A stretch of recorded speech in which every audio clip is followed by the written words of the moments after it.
dibayar pesangon sama THR yang sudah Ya harus dong. Itu kan hak kawan-kawan buruh. Oke.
Saya ingin ngejawab juga persoalan seakan-akan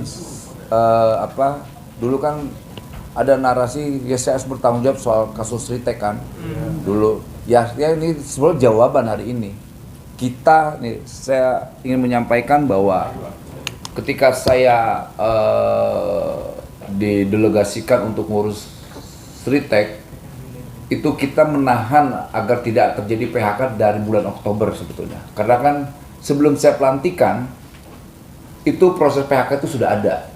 Seminggu atau 3 hari sebelum saya dilantik, kasus Ritek ini keluar.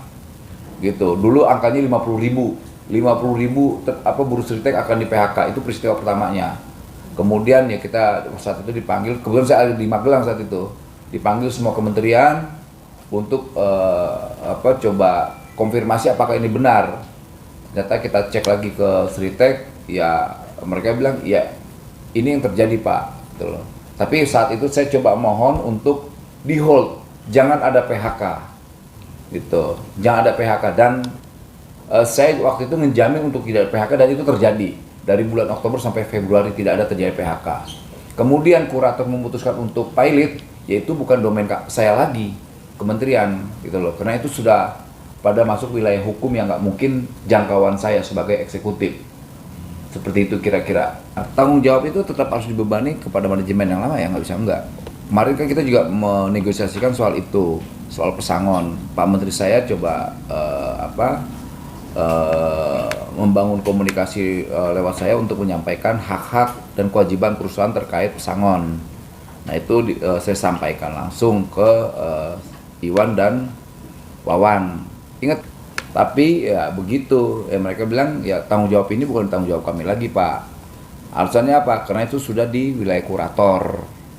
Nah, sampai di situ yang bisa kita upayakan ya ngebangun komunikasi. Tapi kita lihat nanti ke depan.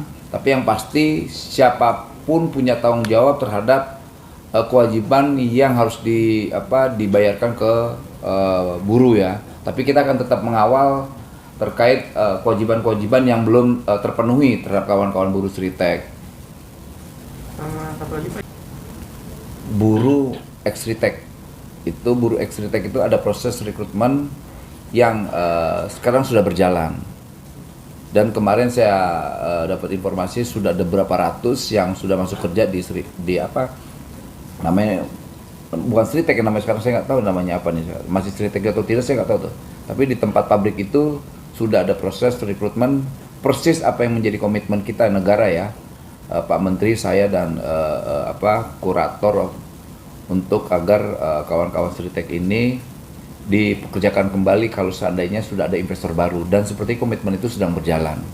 Itu entah kurator ini kan persoalan teknis aja nih mereka nih gitu. Kan nanti kalau menurut kurator, kalaupun kita memberi ya harus laku dulu nih, harus ada duitnya dulu. Ya kan rasional alasannya gitu, alasannya rasional menurut saya. Itu bagaimana kita mau bayar kalau seandainya ini juga belum terjual, asetnya belum terjual. Itu alasan yang rasional. Gitu. Tapi pas